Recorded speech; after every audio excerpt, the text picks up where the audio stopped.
আচ্ছা, এই ফোনটার প্রবলেম হচ্ছে টাচ সমস্যা। এখানে টাচটা কাজ করছে না, তাই না?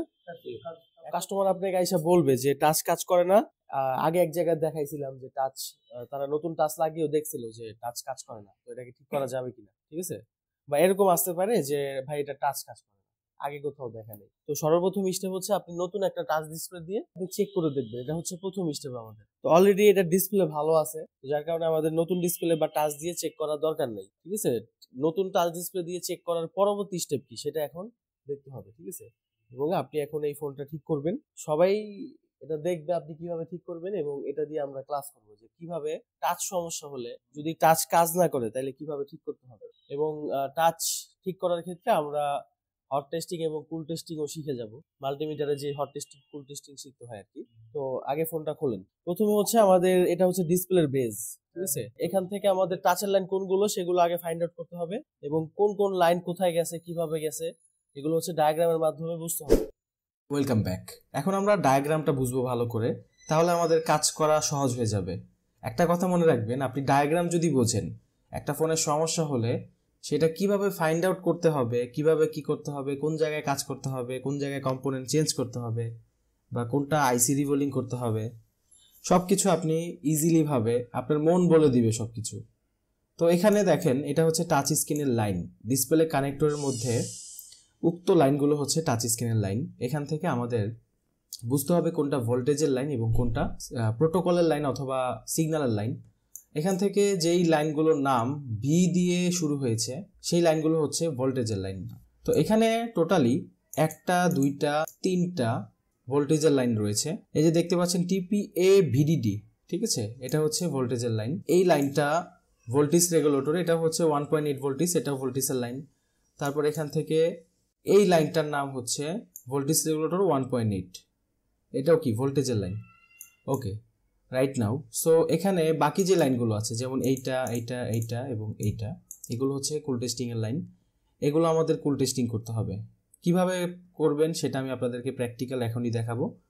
তো তার আগে হচ্ছে আমরা কিছু বিষয়ে জেনে রাখবো। এখানে হট টেস্টিং কুল টেস্টিং করার পর যে লাইনটা আমরা সমস্যা পাবো সেই লাইনের সাথে সম্পৃক্ত বা জড়িত যেই লাইন থাকবে বা যেই কম্পোনেন্ট থাকবে সেগুলো আগে চেক করতে হবে।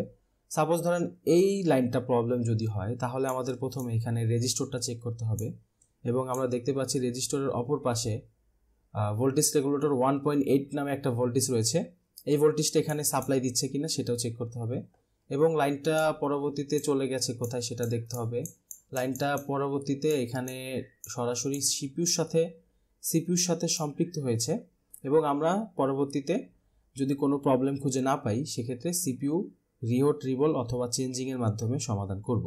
তাহলে বোঝা গেল প্রথমে আমাদের হট টেস্টিং এবং কুল টেস্টিং করতে হবে, যেটা আপনাদের একটু পরেই প্র্যাকটিক্যাল দেখিয়ে দিব। এবং এখানে লাইন টেস্ট করার পরে আমাদের কম্পোনেন্ট টেস্ট করতে হবে, এবং পরবর্তী ধাপ হচ্ছে আমাদের আইসি দেখতে হয়। সো আমরা স্টেপ বাই স্টেপ কাজ করব সবসময়। তাহলে চলুন এখন প্র্যাকটিক্যালি আমরা হট টেস্টিং এবং কুল টেস্টিং করি। আচ্ছা, এখানে আমরা এখন কুল টেস্টিং কিভাবে করব। মাল্টিমিটার প্রথমে আপনি বাজার মোডে নেবেন, ঠিক আছে? এখান থেকে আমরা বাজার মোডে নিয়ে নিব। বাজার মোডে নেওয়ার পর তারপর হচ্ছে আমরা এখানে জাস্ট একটা ক্লিক করে ডায়োড রেঞ্জে নিব। এটা হচ্ছে কি ডায়োড রেঞ্জ। তো ডায়োড রেঞ্জে কুল টেস্টিং করার নিয়ম হচ্ছে, যে লাইনটা আপনি টেস্ট করবেন এই লাইনের মধ্যে টেস্ট করার জন্য লালটা আমরা রাখবো হচ্ছে গ্রাউন্ডের মধ্যে, ঠিক আছে? বডিতে রাখবো। এবং এখান থেকে আমরা যে লাইনটা আমরা নির্দিষ্টভাবে কুল টেস্টিং করব ওই লাইনের মধ্যে হচ্ছে কালো কালার মাল্টিমিটারের পয়েন্টটা ধরবো, ঠিক আছে? এই যে 7 নাম্বার লাইনে আমরা কুল টেস্টিং করতেছি। এখানে কত রিডিং আসছে ঘুরান, মাল্টিমিটারটা দেখান। এখানে কত রিডিং আসছে? আচ্ছা, সহজ কথায় আপনি 400 হিসাব করবেন, ঠিক আছে? কত আসছে? 441 আসছে। তাহলে যদি এখানে 100 কম আসতো তাহলে শর্ট, আর যদি এখানে কিছুই না আসতো, যে এইরকম যদি ওএল থাকতো, তাহলে কি লাইনটা পায় নাই, লাইনটা মিসিং আছে, ঠিক আছে? তাহলে আমরা যেহেতু 400 রিডিং পাইছি, এর মানে 100 উপরে পাইছি, তাহলে লাইনটা কি আমাদের ওকে আছে। আচ্ছা, এবার আপনি মাপেন। 7 নাম্বার লাইনটা আমি মেপে দিছি, বাকি লাইনগুলো আপনি মাপেন। এখানে মাল্টিমিটার ডায়োড রেঞ্জে রাখার পরে লালটা গ্রাউন্ডে, তারপর হচ্ছে 7 নাম্বার লাইনটা যেহেতু কুল টেস্টিং এর লাইন, তাহলে এখান থেকে আমরা মাপা শুরু করি। 1 2 3 4 5 6 7। 7 নাম্বারটা যদি এখানে 100 কম আসে তাহলে কি শর্ট, যদি এখানে কিছুই না আসে ওএল আসে। আচ্ছা, তো এখানে 7 নাম্বার লাইনটা মাপলাম, 8 নাম্বার লাইনটা হচ্ছে হট টেস্টিং এর লাইন, এটা মাপা দরকার নেই এখন।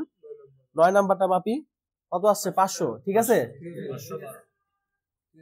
একেবারে টানা 4টা লাইন হচ্ছে আমাদের কোড টেস্টিং। তাহলে 9 নাম্বার লাইন, এবার 10 নাম্বার লাইন ধরি, কত আসছে 514। ভালো আছে না নষ্ট আছে? ভালো। তারপরে পরেরটা,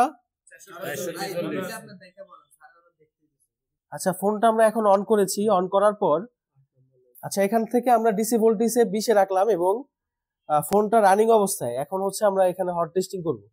তো লাল কালারটা আমরা গ্রাউন্ডে রাখলাম, অথবা আপনি চাইলে কালো কালারটাও রাখতে পারেন হট টেস্টিং এর ক্ষেত্রে, যেহেতু ভোল্টেজ মাপতেছি। মাইনাস প্লাস যদি উল্টা হয় কোনো সমস্যা নেই মাল্টিমিটারের ক্ষেত্রে।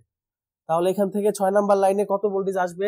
6 নাম্বার লাইনে একটু দেখা যাক, 1.8 আসবে। 1 2 3 4 5 6, 6 নাম্বার লাইন 1.8 আসতেছে, এর মানে ওকে আছে। 8 নাম্বার লাইনে কোনো ভোল্টেজ আসতেছে না, ফোন রানিং অবস্থায় আছে, তারপরেও 8 নাম্বার লাইনে কোনো ভোল্টেজ আসতেছে না। তাহলে 8 নাম্বার লাইনে ফল্ট আছে, তাই না? আমরা অন্য লাইনগুলো মাপি এখন। 9 10 11 12 13 নাম্বার লাইনটা টেস্ট করি। 13 নাম্বার লাইনে এখানে 1.8 ভোল্টেজ আছে। তাহলে আমাদের সব লাইন ওকে আছে। এখানে যতগুলো লাইন টেস্ট করলাম, হট টেস্টিং করছি, সবগুলোতে ঠিকঠাক মতো ভোল্টেজ দেখাইছে। জাস্ট 8 নাম্বার লাইনটাতে কোনো ভোল্টেজ দেখায় নাই। পরবর্তী স্টেপ হচ্ছে, যদি হট টেস্টিং কুল টেস্টিং করার পর আপনি সমস্যা পান, হট টেস্টিং কুল টেস্টিং করার পর কি করতে হবে? কম্পোনেন্ট টেস্ট করা। যদি আমরা নির্দিষ্টভাবে একটা লাইন নষ্ট পাই, জাস্ট তাহলে ওই লাইন নিয়ে কাজ করতে হবে। তো এখানে যেহেতু আমাদের 8 নাম্বার লাইনটা মানে 1 2 3 4 5 6 7 8, এই লাইনটা যেহেতু আমাদের প্রবলেম হয়েছে, এই লাইনটা আমাদের কোনো ভোল্টেজ আমরা এখানে পাইনি। এই লাইনটা আসছে হচ্ছে একটা রেজিস্টর সিরিজ হইয়া, তারপর হচ্ছে লাইনটা সরাসরি পাওয়ার আইসি থেকে আসছে। এখানে একটা ক্যাপাসিটার রয়েছে প্যারালাল অবস্থায়। এখন সমস্যা কি হতে পারে? পাওয়ার আইসি থেকে এই বলটা হয়তো মিসিং হয়ে গেছে, ভিতরে হয়তো মরিচা পড়ে গেছে বা বলটা আগলা হয়ে গেছে, এমনটা হতে পারে। দ্বিতীয়ত হতে পারে যে এখানে ক্যাপাসিটারটা শর্ট হওয়ার কারণে এখানে ভোল্টেজটা সাপ্লাই হচ্ছে না।